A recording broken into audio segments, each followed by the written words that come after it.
قام يا صاحبي لا تطوي الصفحة، أيامنا اللي مسممت بمخالفها، الوقت ما ينعرف جده ولا مزحه، مثل السفينة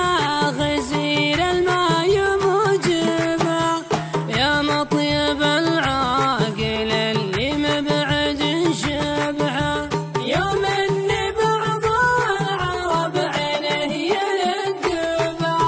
وبعض المخاليق ما يسلم من الشطحه، ما غير الاجواد يطعنها ويشذبها، مثل الكرلال يا شيلت على السطحه، تمرك احياني رايح تنجي جوانبها،